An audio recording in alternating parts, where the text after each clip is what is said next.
I'm saying? Yeah. The fanatic. Where we keep it 100, keep it real. That's the only way we know how to be. Talking that sports talk. You know what I'm saying? Straight out of South Carolina. Upstate, A64. Yeah. The FANATTIC. The fanatic, where we keep it OG. We talking sports, so I call what I see. Welcome into the Fanatic Sports Channel for sports fans by sports fans. It's your man, Coach I. Hey, man, it's almost that time. We're about 48 days away from the college football season, and it's time to start talking season previews. Today's preview is going to be Oklahoma State. We got a returning guest on the show. His name's Aaron. He's a legacy. Everybody in the family with Oklahoma State as well as he did. He brought some good knowledge the first time, so we figured we'd bring him back on. What's going on, Aaron? What's up, man? Thanks for having me. Hey, man, we're glad you come back on this show, man, and talk some college football. I'm pretty sure you're just as anxious as I am to get the season started. I'm anxious for this heat to go away, man. That could happen. I might be able to wait, but it'd be nice to have some college football. That's right. I love how we're starting to spread it out a little bit. You almost got every night, you know. Yeah. And the heat, I don't know if you're gonna get your wish with that heat, man, because August typically is the hottest month, man. It's been crazy. Man, it's supposed to be 109 tomorrow, so ooh, that's crazy, man. But yeah, I'm inside for a reason. Yeah, that's right, man. We'll go ahead and jump into it, man. You can go ahead and tell us. Everybody knows about. You guys lost in the Big 12 championship last year to Baylor. Had a good season nonetheless. Let's talk about some of those key starters that you're missing and some that are returning. Of course, everybody knows about Spencer Sanders returning, but talk about some of those people like Jaylen Warren and others that you're missing this year. Yeah, I mean, you lost Tay Martin. You've got a lot of guys gone, especially on defense. You lost seven out of the top 8 returning tacklers are gone. Your defensive coordinator bounced and took one of your best defenders with him. A lot of questions there, man. Starting out a blank spot in terms of what to expect, I guess. A lot of guys coming back. They've got a pretty good returning front on defense. I think most of the questions are probably at linebacker. Yeah. Normally, I would be concerned about the offensive line. They've had issues there the last couple of years, especially with depth, keeping guys at the same position. I think they're going to be a lot better in that situation this year. You got some guys settled. You're moving guys around a little bit, but I think you're going to have guys where they need to be. Got a couple of transfer portal players. One. I think the Collier kid from USC, and I think his name is Brooks from Vanderbilt. Yep. I don't know where those guys will end up on the depth chart. That remains to be seen, but at least we'll provide some quality depth at worst case scenario there. Get some protection for Spencer Sanders. We had a lot of difficulty with that last couple of years, and you got to protect Sanders this year because, you lost, one of the biggest losses, in my opinion, is the backup. Shane Illingworth transferred to Nevada. Yeah. So they actually asked. I think they asked Gundy about that. at media days or whatever about whether he was worried about not getting a quarterback in the transfer portal or not. Yeah, I didn't see his response. I didn't even watch any of the media day stuff. But the number 2 guy is his kid. Is going to be he hadn't really played. The number 3 guys, Garrett Rangel, the freshman from Texas. So got to keep your quarterback safe. Yeah. As far as what you were saying about defensive coordinator leave, I mean, you did get to replace him with Derek Mason, who I actually think is a pretty good defensive coordinator, but he does have a challenge. Like you said, y'all lost like 4 key DBs, Malcolm Rodriguez, the linebacker. But yeah, I mean, that's a huge loss for the defense, right? Losing Rodriguez. He was an amazing player. I mean, the guy did everything. He was the heart and soul of that team. But you got Jabbar Muhammad at corner. You got Jason Taylor at safety. Those are, Thomas Harper. Those are guys that are coming back. Corey Black, probably the other corner. In terms of linebacker, man, that's going to be a question, man. There's some guys coming back. Mason Cobb. You got Benson. I don't know I mean, it's going to be interesting to see how that works out. And the way Oklahoma State has played defense in the past, you got guys that kind of go from that linebacker spot to it's not really a nickel package. But on the defensive line, they're in really good shape. Yeah. Colin Oliver, the freshman coming back, Brandon Evers, Tyler Lacey has been great. Brock Martin. You've got Trace Ford, right? So I think Trace Ford would have, had he not been injured, would have been the best defender in the Big 12. I mean, he was that good. He's injured both knees at this point. Yeah. So it's going to be interesting to see, how he comes back. And there's going to be it's going to be tough for opposing offensive lines to handle the pass rush of Oklahoma State. I think that the front seven is going to be pretty good. I don't worry too much about the defense. I know there's a new coordinator, but offensively, you got to find a running back, the tight end or the cowboy back spot for Oklahoma State. Yeah. It's kind of a hybrid position there. You're going to have to find somebody that's going to play that position well. Takes a lot of pressure off of the quarterback. It gets you sparingly at times, but then depending on the situations, it's a position that they need to make sure is filled with somebody that can catch the football, obviously. Somebody that can take a threat. I mean, in terms of wide receiver, I mean, they're loaded again. They're always. I was about to say Oklahoma State's always got good wide receivers, though. Yeah, I mean, and I'll be honest with you, the guy that look, we can start with running back. We should probably talk about that. I mean, Dominic Richardson's a guy with experience, right? That comes back. Jaden Nixon looked pretty good when he's played, but there's not a lot there. But you got a kid, Ollie Gordon, big kid. I think he's 6'4", 230, coming out from Tulsa. They're gonna be all right in that position. I'm not, not too concerned about that. Receiver Jaden Bray, had a great year. I think that guy's gonna be probably the go-to guy at receiver. You got Braden Johnson, Brennan Presley, obviously, who is going to be the guy. I think everybody knows him. How exciting, I guess, he had been, and he's in the return spot as well. But I keep saying this, and that I may sound like an idiot, I may look like an idiot, but in my opinion, his little brother is going to come in and play quick. The Shetron kid from Tulsa. Okay. Yeah. Well, those kids will both be difference makers probably from day one. But Braylon Presley, the freshman from Jenks, from Bixby, his brother's there. I think he's going to make an instant difference. I don't know how you keep him off the field. The kid's talented. He's 5'7" and probably 155 pounds. So, there's always an issue there. But I think he'll be able to step in and get some time. He's one of those guys you got to get the ball to. Yeah. Well, the good thing is, man, you guys aren't the only team that lost some. Your major contenders lost people as well. You guys, I think, returned 10 starters. Oklahoma returns 10 starters. Texas is 13. I think Baylor returns the most of the contenders, I should say. Baylor's going to be the team to beat, I really think. I think Oklahoma State's right there. Yeah. I mean, it's hard to discount OU, right? Because they're OU. Exactly.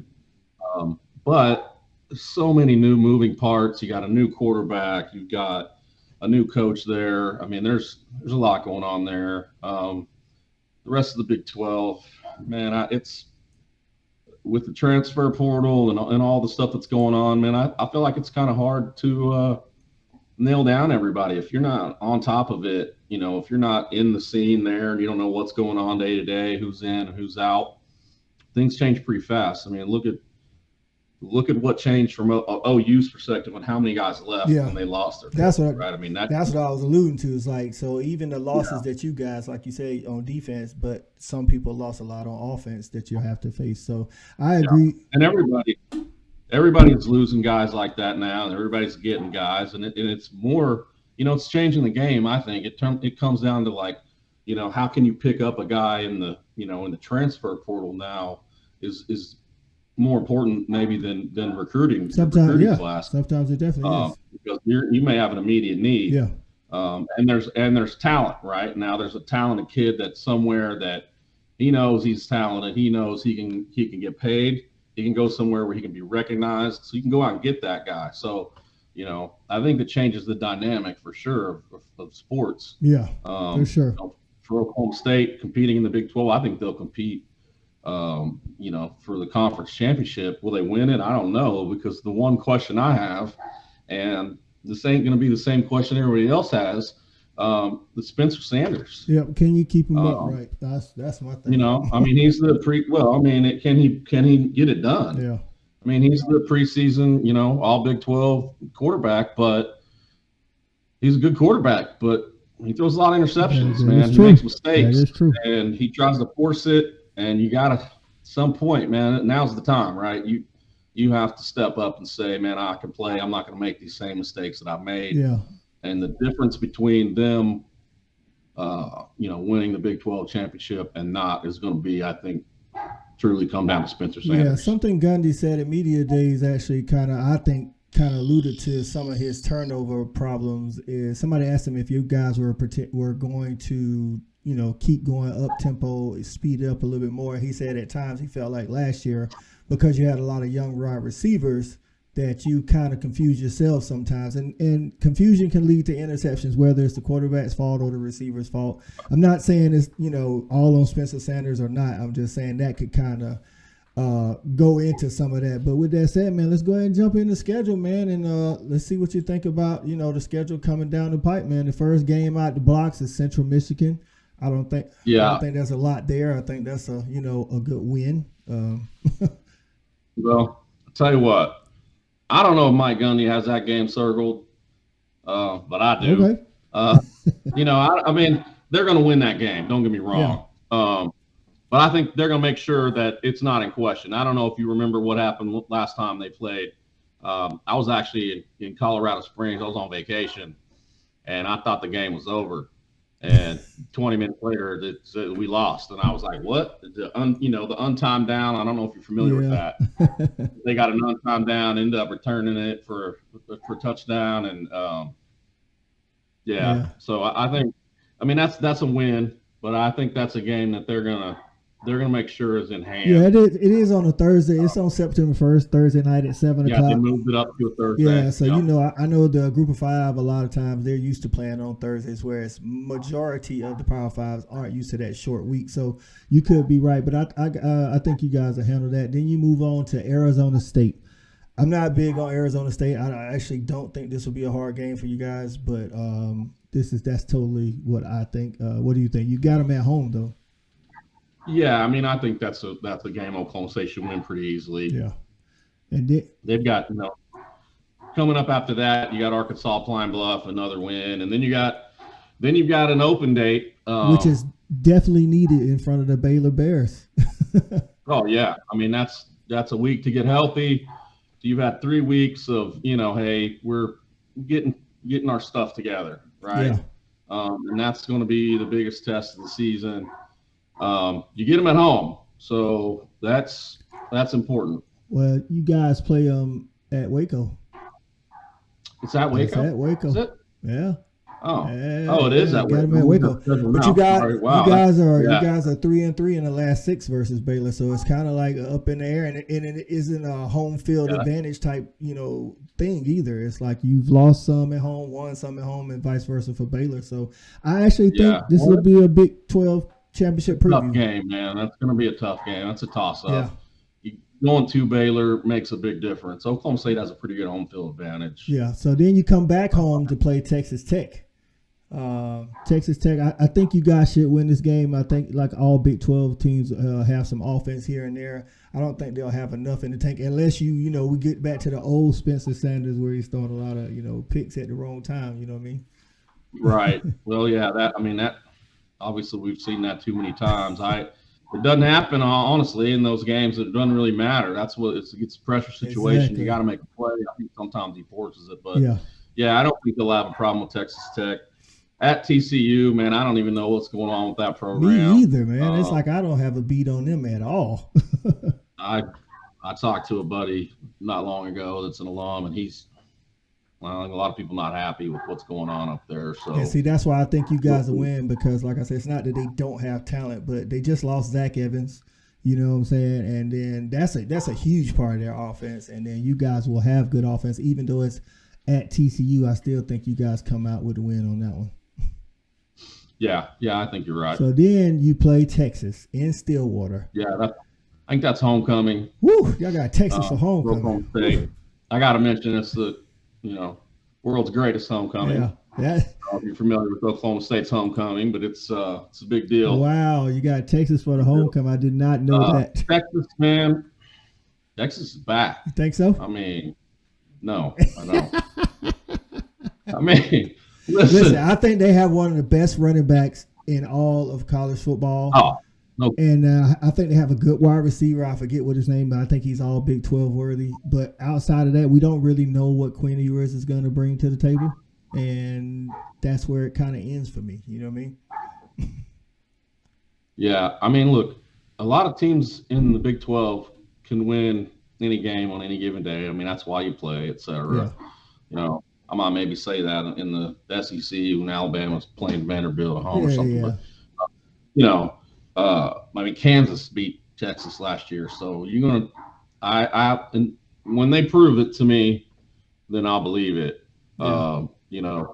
They were back until they played Arkansas last year, and Arkansas, put them back in their place. Yeah. So we'll see. For Texas, Texas to actually be back, Quinn Ewers is going to have to be what everybody thinks he is. He can't be mediocre because I don't think that gets it done. Yeah, I mean, and they're going to have to stop people and make plays. I mean, we'll see, but I mean, I think Oklahoma State will win that game, but they've lost plenty of games they shouldn't. So you guys are actually 4-2 against Texas in the last six tries. So I mean, you own record against Texas has been pretty and good. It's at home. So after that, you move on to Kansas State. Kansas State is one of the teams who actually returned. I think I want to say like 15 players or something. And then they got Deuce Vaughn. I think I may have given y'all a half when I did my season win totals for this one, just because it's at Kansas State. Even though, like I say, I think you guys are 4-2 against Kansas State in the last 6, but I think they'll be better than some people imagine. I think Kansas State's a decent team. Yeah. They don't have a lot of playmakers. They're not going to be an exciting team. Yeah, that's it. They're not going to put up a bunch of points, but they're just one of those teams. They kind of grind out. Let's try to stay in the game. I think that'll be a decent game, but I think Oklahoma State will win. Yeah. Of course, I mean, I'm going to tell you, I'm biased. I'm going to say they're going to win every single game. Until they lose the game, I mean, national champions. Yeah. But you follow that up, so it's like the Kansas two-step. So you do at Kansas State, then you go at Kansas. At Kansas, that's, hey, look, everyone says, I got a buddy, that works in sports here. He said like at Kansas is like one of the hardest places to play. Early game at Kansas, nobody cares. Yeah, man. That's the problem. You don't practice hard for Kansas. You're like, man, we got a week off. Exactly. And you get there and you show up and there's nobody in the stands. No juice. No juice. Yeah. You know what? We'll be fine. And then they sneak up and make it a game. But yeah, I don't think anybody needs to worry about Kansas anytime soon. Yeah. They might beat somebody they shouldn't, but they're also going to probably win 3 or 4 games. Yeah. So then you follow that up with Iowa State at home. I think Iowa State's a decent team. I think you guys ultimately have too much, for them. Again, like you said, any given Saturday, we know that's why you play the game. Right. But I think you guys are a better team than Iowa State at this point, unless they show something different. Yeah, I mean, I think Oklahoma State's a better team. I don't worry too much about that game. They've got some more playmakers than Kansas State. I think they're better talent-wise across the board almost. The game, you got to go to Oklahoma. You guys beat Oklahoma last year for the first time in the last 6 tries. But I think what's going to help is they lost a lot of key stuff, not just a lot. Like I think Dylan Gabriel's good, but I don't think he hasn't been really like we thought he was going to be after he had after he had a good season at UCF. He kind of can go 80 yards and then he'll get in the red zone and kind of do something. I'm not going to question a transfer quarterback to OU because they've done okay. Yeah, they have. You know, or a freshman or whatever. I hate them. I really, really hate them. Bedlam. At Norman is tough. That's what I was going to say. At Norman is tough. If you look, Bedlam in Stillwater traditionally pretty close. Yeah. Bedlam and Norman doesn't end up not that way. So much. Yeah, I think I gave you a half on this game just because that game is a toss up. Yeah, that's what I said. I think Oklahoma State probably has a better team. Okay. It's just because there's so many questions at OU. I mean, maybe I just don't know what they've gotten in place to fill. I try to keep up, with all the teams in the conference, especially OU. Yeah. But, they've been in total chaos. Yeah. A lot of moving pieces. Things did not go as planned down in Norman, and they've rallied around Brent Venables. Yeah, they have. And Brent Venables, the one thing I did see on media days was he said some pretty good things about the quarterback he said it's high praise. He said I think he called him a galvanizer of men. Okay. Something like that. So, that's something you want to hear, words you want to hear about your quarterback. Yeah, definitely. So I think it's a toss-up, you know what I'm saying, because like you said, the history of the game, plus playing at Norman is always hard regardless, for who the opponent is. And then you guys finish up with West Virginia.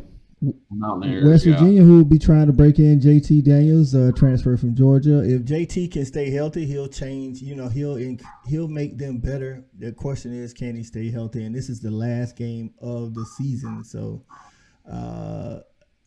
I think they could, but that's a long trip from West Virginia to Stillwater. Yeah, West Virginia is another one of those teams, man. They're inconsistent. But I don't know show up what they've got to do to get their ship righted again, but they could show up and play lights out. That's the thing. You know what I mean? Yeah. You gotta play the games. And again, I think Oklahoma State's in good shape if you come and play your game and you don't make a bunch of mistakes. Yeah. You can't make mistakes and beat OU or Texas or Baylor or any top half of the conference teams. They come out and play and you make a couple mistakes and you get in trouble. Yeah.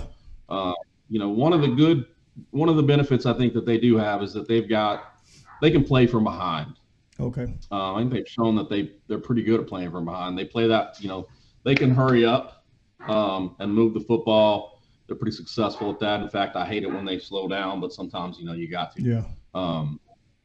But yeah, there's some spots to fill, man. And I think you'll find out pretty fast whether those spots are filled. Like with most teams, I think, you get 3 weeks in, you can see where the strengths and weaknesses are and where there's trouble. But again, Spencer Sanders doesn't stay healthy, Oklahoma State's in big trouble. That's true. I definitely agree with that. But if Spencer Sanders does stay healthy and play like we think he can, the question is, of course, the looming question is, can Gundy get it done? Can he get over the hump? Not even talking about a national championship. I'm talking about a Big 12 championship. Yeah. You know what I'm saying? Yeah. Well, you got to win that first. Yeah. I think if he stays healthy and he doesn't have a game where he just falls off the map and throws 4 interceptions, I think they'll compete. I think they got a good chance. Yeah. I think I got it just in my mind currently. All health, intact. I think I got a rematch of the Big 12 championship from last year. I got Baylor and Oklahoma State. Of course, OU may have something to say about that, but I'm always leery about putting first-year coaches at a new school, not necessarily first-year coaches, but definitely first-year head coaches at a new school. It was different with Lincoln Riley and Ryan Day. They took over programs that they was already the OC. I'm talking about when you go to a new school, you could be the greatest coach, but you got to get the kids to buy in. So I think that may play a part in the 2022 season and allow, like I say, a rematch between Baylor and Okie State. So, man, give me your prediction on the season, realistic, even if you believe it's 12-0. I honestly think that they're going to win the national championship.